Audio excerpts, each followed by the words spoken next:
Good day guys, I'm Yichen Wang from the Australian National University. This presentation is for the research that I conduct with Dr. Charles Martin for our NIME 2022 paper, Cubing Sound, Designing a NIME for Head-mounted Augmented Reality. In recent years, we have seen more and more research looking into mixed reality technology, including VR and AR for new interfaces of musical expression. In contrast to virtual or virtual reality musical instrument, which seeks new musical experience that cannot be obtained in the real world, works of NIMEs in AR considers an experience that maintains a connection to the reality.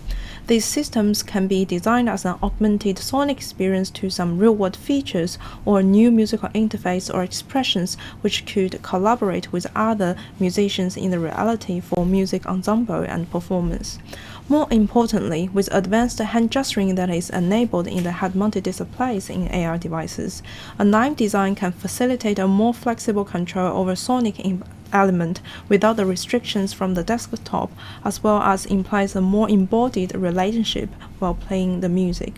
However, to our best knowledge, few works have yet looked into what might be a genuine interface that specifically suits head-mounted AR and how this medium support music making for computer musicians and artists as a creative expressions.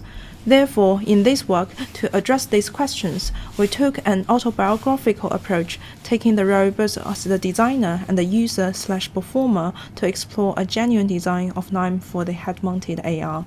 We created 3 interface candidates to control a frequency modulation synthesizer system in head-mounted AR environment, with the reported empirical findings and the reflections during the process of iterative design, intensive self-usage, and formal improvisations. We started with a design of a virtual panel containing sliders and buttons mapped to the synthesizer's parameters, taking the inspiration from a physical synthesizer interface.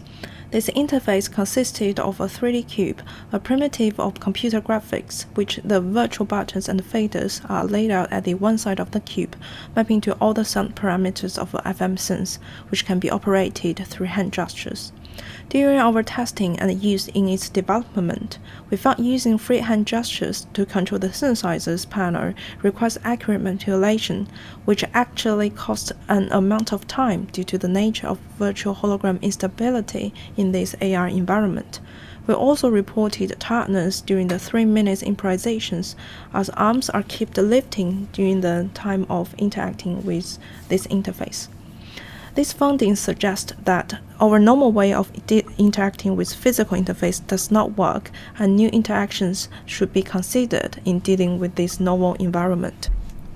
So, in the second design, we shifted to an ambiguous user interface that provides a simpler interaction over sliders and buttons for the control of some parameters. This interface is composed of 2 cubes, which each representing an oscillator of the FM synth, that are connected such that moving one modulates the other. The tuning of some parameters are embedded into different manipulation of cubes, which can be seen from the figure here.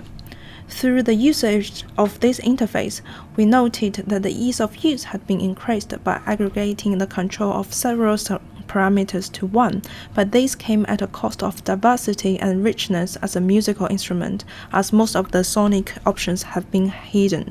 It was also noted that given a more abstract interface, the visual feedback is essential to increase the presence of making music in this environment.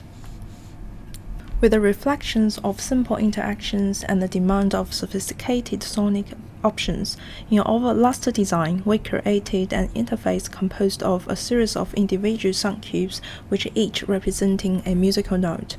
These cubes could be triggered through fingers like playing a piano keyboard and allowed to play different chords.